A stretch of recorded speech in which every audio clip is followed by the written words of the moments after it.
আজকের গল্পটির নাম হলো কোথায় গেল মেয়েটি। ভিডিওটা স্কিপ না করে সম্পূর্ণ গল্পটি শোনার অনুরোধ রইল। কয়েক মাস আগের কথা। সেদিন প্রবল ঠান্ডা হাওয়ায় গায়ে জ্যাকেট পরে বিকালে বই কিনতে আন্দর কিল্লায় গিয়েছিলাম। শীতের মধ্যে টুপটাপ টুপটাপ করে অল্প অল্প বৃষ্টি হচ্ছে। সেই বৃষ্টিতে ঠান্ডা আরো বেশি বেড়ে গেল। কিছুটা হাড়কাঁপা নিয়ে বই কিনা শেষ করলাম। আন্দরকিল্লা এদিকেই জেএম সেন হলে আমার এক পুরনো বন্ধু থাকে। ভাবতেছি ওর সাথে দেখা করেই যায়। ও আবার ঘর থেকে বের হতে চাচ্ছিল না, কারণ তখন প্রবাহ প্রবল, অনেক শীত। আমার কথায় হার মেনে ওকে আমি ঘর থেকে বের করে নিয়েই আসলাম।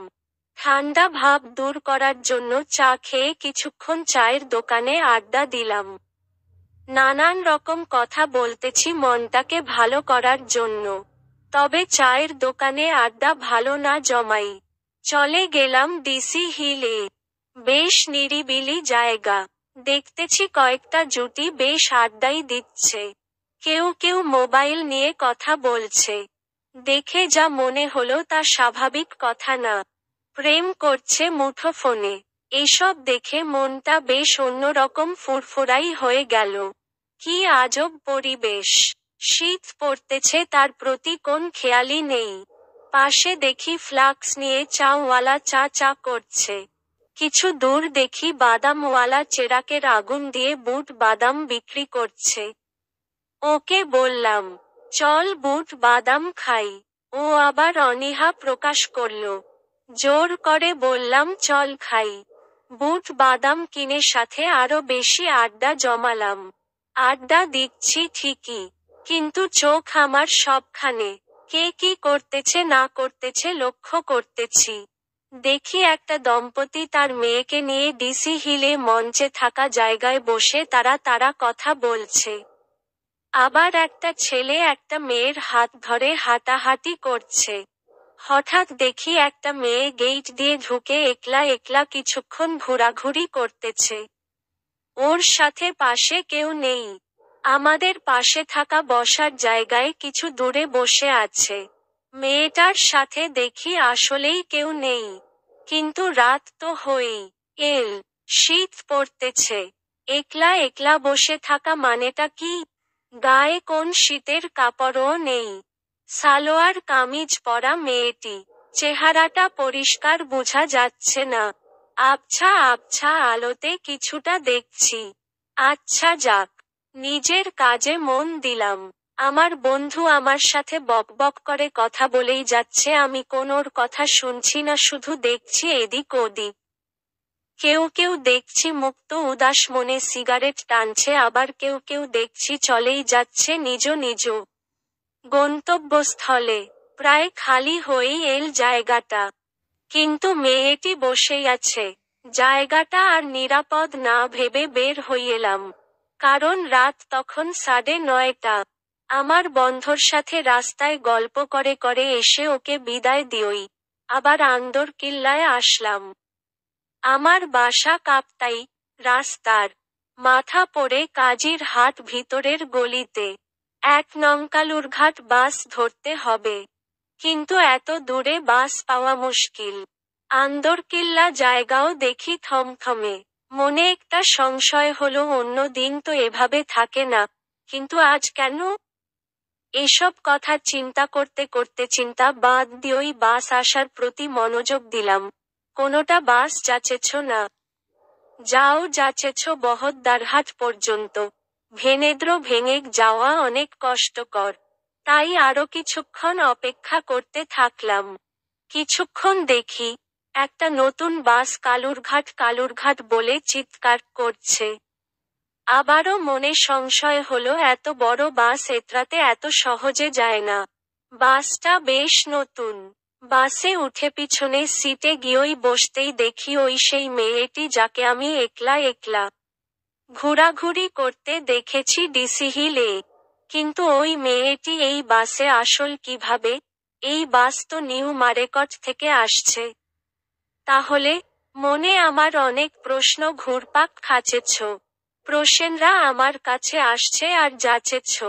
আজব চিন্তারা আমার পাশে এসে বসে আছে। কিন্তু না ভেবে উপায় কি? চিন্তার তো বিষয়। যাই হোক, আমি আমার সামনের দিকে ফিরে তাকালাম। বাস ছেড়ে দিয়েছে। আমি বাসের জানালার দিকে তাকিয়ে রইলাম। বাস ড্রাইভার পিছনের দিকে লাইট জ্বালিয়ে দিয়েছে। কিছুক্ষণ পর পর আমি মেয়েটির দিকে তাকিয়ে আছি। বাহ, বেশ সুন্দর মেয়েটি। তখন অন্ধকারে ভালোভাবে দেখা যায়নি। বয়স আর কত হবে, আনুমানিক 20-21 হবে হয়তো। ওর দিকে না চেয়েও পারছি না। বেশ অপরূপ দেখতে। কিন্তু এভাবে তাকিয়ে থাকলে নিশ্চয় অন্য কিছু মনে এনে সন্দেহ করবে। কেমন জানি দেখতে মেয়েটি। একবার তাকিয়ে থাকলে দেখতে অনেক সুন্দর লাগে, আবার আরেকবার তাকিয়ে থাকলে মনে হয় অদ্ভুত ধরনের বিকৃতি চেহারার। ঠিক তাকাতে যেন ভয় হয়। খেয়াল করে দেখি ওর চোখমুখ জল জল করছে। হাতগুলা দেখতেই বা কি রকম, পুরা অদ্ভুত ধরনের। বাস পূর্ণ গতিতে চলছে। আমার তো ঠান্ডায় যায় যায় অবস্থা। গায়ে জ্যাকেট পরেও নিস্তার পাচ্ছি না। কিন্তু মেয়েটি ঠান্ডা সহ্য করছে কিভাবে? মেয়েটির কপালে তাকালে মনে হয় ঘামের বৃষ্টি ঝরছে। এভাবে করতে করতে সব যাত্রী কোন সময় নেমে গিয়ে কমে গেছে টের পাইনি। এত বড় বাসের মধ্যে আমরা 4 জন। বাস ড্রাইভার আর কন্ডাক্টর। এদিকে আমি আর সেই মেয়েটি। বাইরে থাকিয়ে দেখতেই দেখি কাপ্তাই রাস্তার মাথা চলে এসছি। বাস আর কালুরঘাট যাবে না, কারণ কালুরঘাট যাওয়ার মতো যাত্রী নেই। বাস থেকে নামতেই দেখি রাস্তার চারিদিকে সব শূন্য। কেউ কোথাও নেই। কন্ডাক্টরকে টাকা দিয়ে আমি মেয়েটির আগে হাঁটা দিলাম। প্যান্টের পকেট থেকে মোবাইল বের করতেই ঘড়িতে দেখি রাত সকাল 11টা বেজে 58 মিনিট। এত রাত হয়ে গেছে নিজেও বিশ্বাস করতে পারছি না। সামনে দিকে ফিরে থাকাতেই দেখি মেয়েটি কোন সময় আমার আগে ক্রস করে হাঁটা শুরু করে। আমার আগে আছে ভাবতেই পারছি না। এত তাড়াতাড়ি ক্রস করলো কিভাবে? আমি তো মেয়েটির আগেই ছিলাম। অবাক চোখে পিছন দিকে ফিরে তাকাতেই দেখি পিছনে সেই বাসটিও নেই। এত অল্প সময়ের মধ্যে চলে গেল কিভাবে? অন্তত বাসটির ইঞ্জিনের শব্দও তো শোনা যেত। অথচ শুনতাই পেলাম না। আমি আবার সামনের দিকে ফিরে থাকাতেই দেখি মেয়েটির হাঁটা চলা অন্য রকম। ঠিক স্বাভাবিক মেয়েদের মতো না। আমি মেয়েটি থেকে 20 হাত দূরে। ভালো করে খেয়াল করতেই দেখি মেয়েটি থেকে কি যেন আস্তে আস্তে গলে গলে যাচ্ছে। আমি তো ভীষণ ভয়ে আছি। কারণ রাস্তার আশেপাশে কোন জনমানব নেই। নিস্তব্ধ জায়গায় শুধু আমি আর মেয়েটি হাঁটছি। হাঁটতে হাঁটতে দেখি মেয়েটি কেমন জানি রূপ পরিবর্তন হচ্ছে। আমি ভূত পেতনি এসব বিশ্বাস করি না। কিন্তু আমার চোখের সামনে কি এসব ঘটে যাচ্ছে নিজেই তা বিশ্বাস করতে পারছি না। আমার মাথা তখন ঝিম ঝিম করছে। শীতের মধ্যেও আমার শরীরে ঘাম ঝরছে।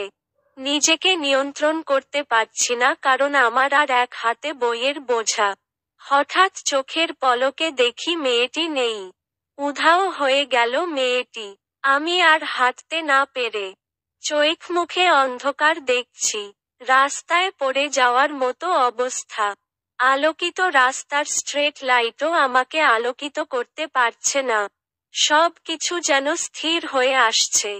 মনের দম ফুরিয়ে যাবার উপক্রম। আকাশের দিকে তাকাতেই দেখি আকাশে একটা তারাও নেই। সব শূন্য। আমি নিশ্চুপভাবে ভয়ে আমার বাসার দিকে এগোতে থাকলাম। বাসায় পৌঁছাতে শুকনা জায়গায় একটা পিচ্ছিল আচারও খেলাম।